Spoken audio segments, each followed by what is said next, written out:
एक वीर जो पांडवों का बड़ा भाई था, पर उनसे युद्ध करता रहा। एक योद्धा जो अपने शत्रु से भी अधिक महान था। यह है कर्ण की कहानी, वो सत्य जो सदियों तक छुपाया गया, वो दर्द जो कभी किसी ने समझा नहीं, और वो पराक्रम जो अमर हो गया। क्या एक योद्धा का मूल्य उसका जन्म तय करता है या उसके कर्म?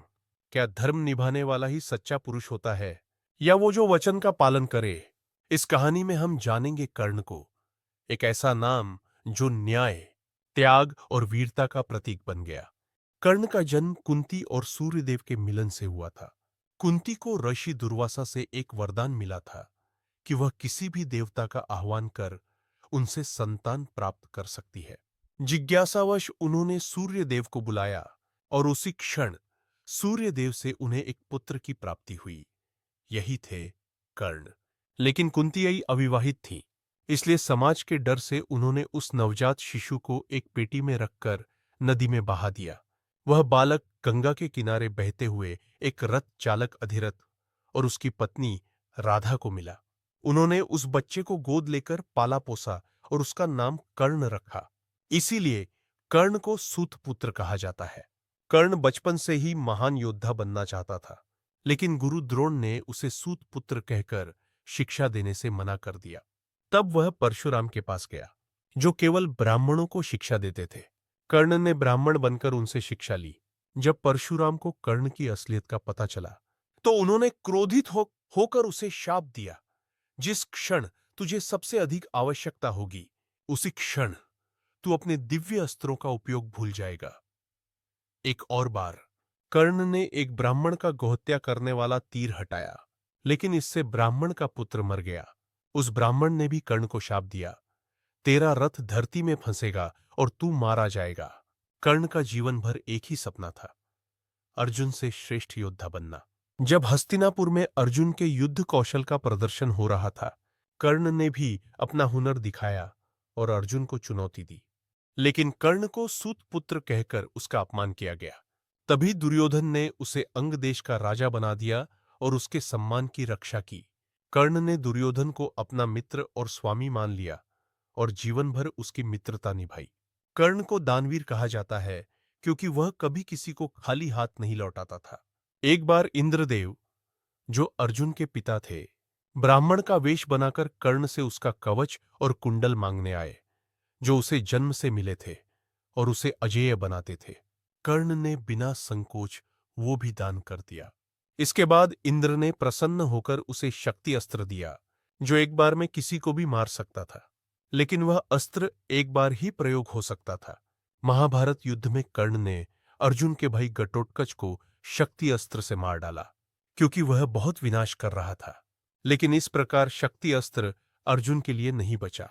जब कर्ण और अर्जुन आमने सामने हुए, तब युद्ध बहुत भयानक हुआ। तभी युद्ध के बीच कर्ण का रथ धरती में धंस गया। वह नीचे उतरकर उसे निकालने लगा और श्रीकृष्ण से आग्रह किया कि धर्म के अनुसार अर्जुन को वार रोकना चाहिए। लेकिन श्रीकृष्ण ने अर्जुन से कहा कि कर्ण ने कभी धर्म का पालन नहीं किया। जब द्रौपदी का चीरहरण हुआ या अभिमन्यु मारा गया, इसलिए अर्जुन ने उस क्षण कर्ण को मार दिया। मृत्यु के बाद सत्य का खुलासा। कर्ण की मृत्यु के बाद कुंती ने पांडवों को बताया कि कर्ण उनका बड़ा भाई था। यह सुनकर पांडवों का हृदय टूट गया। विशेषकर युधिष्ठिर इतने आहत हुए कि उन्होंने जीवन भर अपनी माता कुंती को दोषी माना।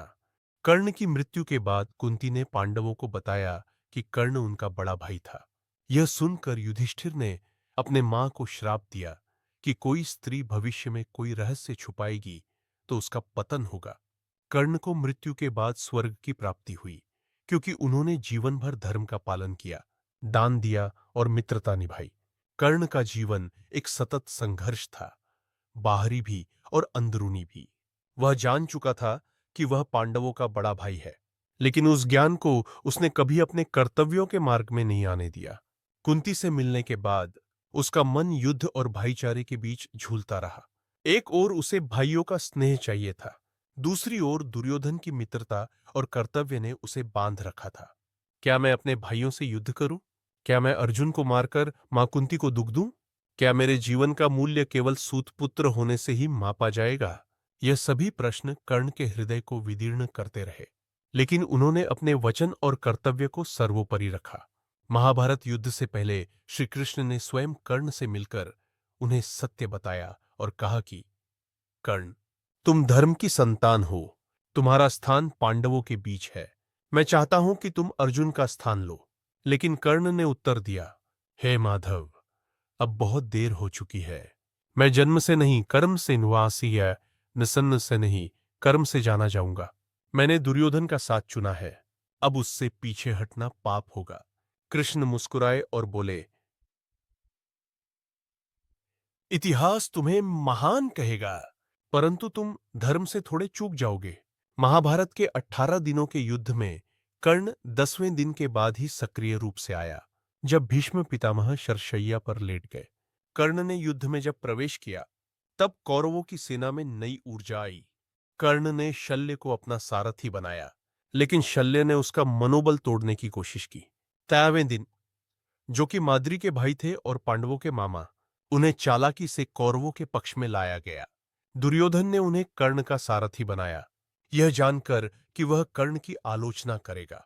युद्ध के दौरान शल्य ने बार बार कर्ण की तुलना अर्जुन से की और उसका मनोबल गिराया। कर्ण ने फिर भी धैर्य नहीं खोया। उसने कहा, शल्य, जब तक रथ चलेगा मैं युद्ध करूंगा, जब तक शस्त्र चलेंगे मैं धर्म निभाऊंगा।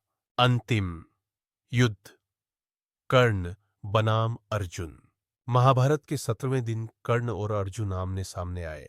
यह युद्ध केवल शस्त्रों का नहीं, अभिमन्यु के वध में कर्ण ने चक्रव्यूह में द्वारपाल की भूमिका निभाई और अभिमन्यु को घेरने में सहयोग किया। 14वें दिन, अर्जुन के पुत्र इरावन को भी कर्ण ने परास्त किया। शल्य, बल्कि दो महान आत्माओं का संघर्ष था। कर्ण ने अर्जुन पर शक्ति अस्त्र का प्रयोग करना चाहा, लेकिन उसने उसे पहले घटोत्कच के वध में उपयोग कर लिया था। युद्ध के मध्य में ही कर्ण का रथ भूमि में धंस, या यह परशुराम के श्राप का प्रभाव था। कर्ण ने शास्त्रों के नियम के अनुसार अर्जुन से विराम मांगा, जब रथ निकाल लूं तब युद्ध करना। लेकिन श्री कृष्ण ने अर्जुन को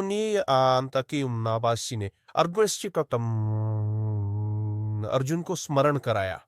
क्या अभिमन्यु को उन्होंने नियमों के अनुसार मारा? अब धर्म नहीं, न्याय होगा। अर्जुन ने कर्ण पर वार किया और उनका वध कर दिया।